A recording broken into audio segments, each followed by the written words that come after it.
Hey everyone, welcome back to another episode of Frozen Oil. Once again, it's Rich, and today we're gonna try a new segment that I wanted to do, which is let's review the pre-game interview. So what this is before the games, obviously, the media goes and interviews the players every time. Usually, it's different players. And when I watch these things in the past, I'm usually talking to the TV. So we got some pregame interviews today. So or the Oilers play the Blackhawks tomorrow on Saturday, and there is a couple of interviews that I noticed. So I haven't seen these interviews yet, so I want to get my reaction to these things right off the bat. So we're gonna cut right into the first one here, and here we go. So the first one is Connor McDavid. So let's see what our buddy Connor has to say. Connor Bedard on Saturday. He's going into his second season. Do you remember your second season, and what was it? What was it kind of like, and what do you think he's kind of going through his second time around? You're definitely more comfortable. You're familiar with the routine. You know more of the guys. You know the staff, everything like that. You're definitely just more comfortable. There's a bit of a circus everywhere he went last year. I guess you're probably same situation. You're everywhere he asking the best everyone player in the wanted to talk world to you and about ask you about how things Connor are going. Bedard. Did it calm down at all in the second year for you? Yeah, I mean, maybe a little bit. I think you just, again, like I said, you're more comfortable with everything, more comfortable with the media, more comfortable just in your everyday life, being around the rink and everything like that. So, yeah. Connor, after a day off and being at the rink for a couple hours, how do you describe the team's approach? The approach of the day? I don't know. Just ready to roll for another one. Yep. I guess we're excited to see coming into the last day to make sure that you guys are off on the right foot. Yeah, we want to play well tomorrow, obviously. That goes without saying, for sure. When you look at the tape from a defensive standpoint, what do you think sort of the headline was for you guys from a defending standpoint? Yeah, I think there was just big mistakes. The mistakes that we made were big mistakes, and they led to grade A chances. Not to say that there was Sure did. an insane amount of them. There was just the ones that were just the big one. How do you, as a leader, you want urgency, of course, but All right, so here we go. Like this segment is gonna work both ways because a lot of times when I watch these interviews, sometimes you would think that you're gonna get upset at something the player is gonna say, but a lot of the times when I'm watching these interviews, the majority of the times, some of the questions from these reporters drive me bananas. Like they actually upset me big time. So here's I bet you a beauty coming up right now. you don't want panic. You don't want to freak out, right? Can you let us in a little bit on how you walk that line? It starts with starts with how you show up tomorrow. I think obviously today's today. We had a practice. Everybody gets ready to roll for tomorrow. But for I think the leaders of the group, tomorrow's a good day to show up and be ready to roll. Do you just want to see your team tomorrow start looking like itself, start looking like the team that had a lot of success last year? Certainly didn't look like that team the first game out. Yeah, you want to see Another these questions sometimes from these reporters, like it's not the same team. It's obviously not the same team to make it to get back to the team that it was last year. I mean, there's a lot of the same players, but a lot of players are missing now. So it's not the same team. And I mean, what do you want our captain to tell you? Like, it's going to take some time to gel and put it together. And I mean, how do I say this without being rude? But I mean, Skinner didn't play well. Like he did not play well. And if that's going to happen, with all the missing defense that we have, it's going to take some time. It's going to take some time to get back to the type of team we had last year. But let's continue. You want to see the game start to come together. It's been a couple weeks of camp. Not a very good preseason, and obviously not a very good start yesterday. Or the other day. So, I want to start to see the game start to come together at some point. All right. So who's up next here? We have Mr. Darnell Nurse. This should be good. So when you look back at the opener, Darnell, from a defensive standpoint as a team, what are kind of the main headlines to tighten up, you think? I think we made the right reads and have the right execution. There's probably an element of closing down plays quicker. So lots of areas that we can improve on the defensive side of the puck, and we will. And, you look forward to tomorrow night. New bodies. I imagine it's maybe harder than most people think to sort of integrate different guys and different partners and different. Is there maybe more to that than people might think?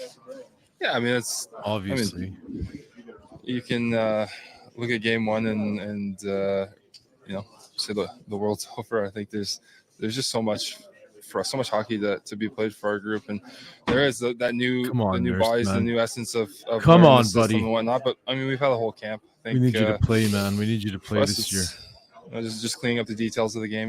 Maybe executing at a higher level, whether it's tape to tape passes, reads, communication in the D zone. I think that's a big thing for us. If we can communicate a little bit more, talk our way maybe through the defensive zone, close things off a little bit quicker, it'll make our life a lot easier. For you played so many years with Cody, right? Pretty much as your main guy. Obviously, Vincent Desharnais a little bit the last few years. Does it take time? Do you remember, how long does it take? I don't know if there's a set game or anything to. Okay, so that is an ugly hat. Let's just go with that. I hate using the word ugly when it comes to the Oilers logo, but that is one. Wow, that is not a high quality hat. There's a lot better available, but let's go here. Kind of get used to just the tendencies of a new partner. I don't know. Everyone's different. Every player that you play with different. It just comes back to working and playing every day and talking your way through things, and that comes. Do you feel that you need to be more of a mentor as a partner at the same time? Cody had a lot of experience, but Ty's a little bit younger of a guy. Does that factor into it a bit? Bush always talked about how Ekholm really helped him in that regard. You kind of look to take on that role a bit. Yeah, I think that's where the communication comes in. I mean, first and foremost, you want to make sure your own game is. I mean, what are we expecting Darnell Nurse to teach any player? I'm still fuming from last year's playoffs. So is tidy and on point. And how much longer is it going to take? How much patience do you think you can still extract from us? And that communication, best leaders lead by example first, and then the communication part kind of comes as a helper on top of that. So it's like he recited that line the night before, knowing he's going to do an interview, and it's just like, well, lead. You're wearing an A too, bud. Lead. So, I think, the mentor part of it and helping guys get into the league, there's definitely an element of that. And obviously also too, coming to this team, every night you're playing against teams, you're playing them at their best, and then there's not, you can't give time and space and looks for other teams. So it's one that you got to learn on the job. You got to learn on the job quick. I'll find is the line between it's only been 10 urgency years and being patient and being years. a pro, installing some urgency as a leader in this room, but not having some sense of panic or anything. Yeah, no, I think urgency is probably a good word for it, because as a group, as a team, we saw last year, the hole that we had to dig ourselves out of when we weren't dialed in for the first month, and you don't have. For us, we had to put together an 8-game win streak and then a 16-game win streak to put ourselves in the driver's seat, and that was a lot of work. And position that we're in right now, and after the season that we just had, to get into the playoffs is going to be just as hard no matter how you start the season. So, there is an urgency in this group. I think obviously we have patience.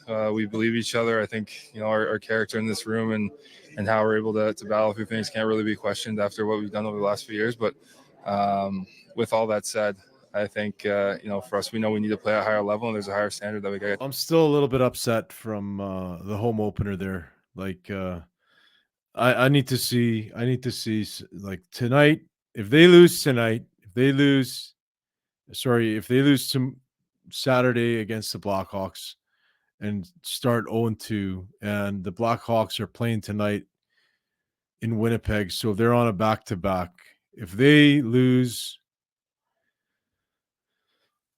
knock on wood, I hope not. But if they lose to the Blackhawks, man, there's gonna be a friggin' riot downtown, I think.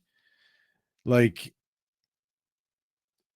too many moves in the offseason. I said it on the channel before. The speed factor has dropped a lot. You could tell. I mean, everyone, obviously, with the exception of the superstars, seem to be skating at the pace of, of Derek Ryan.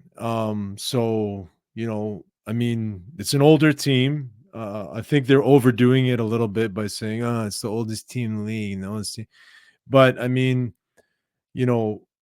McLeod, as much as I, made comments about him, but he's fast. Like he has speed. So he doesn't hit anything. But I think he had one hit in his first 2 games. I forgot to check. I think they're 0-3 now, Buffalo. So, but he's a speedster. And there were times where I'd watch him, and sometimes you'd blink and you'd be like, "Was that McDavid?" Like he can fly. So we lost him. Well, we traded him for Savoy, which was a great move in my opinion. But the speed factor right now, currently, of McLeod is not there. And Holloway and Broberg are speedsters, young legs, and they're gone. So, I mean, they got to pick it up, and they got to pick it up quick, because I don't think they're going to go on a 16-game winning streak, as anytime soon. I mean, that's a pretty incredible accomplishment. So, we don't want to we don't want to get off to a bad start. We don't want to have to dig out of holes. That's the main thing. Veteran team, they should know that. But we cannot lose the game on Saturday to the Blackhawks. It just can't happen. So, that's all I have for today. Thanks for watching. Please consider subscribing if you haven't. I hope you liked the segment. I'm planning on doing more of these. Let's review the interview. So thanks for tuning in. Really appreciate it. And most importantly, go Oilers, go.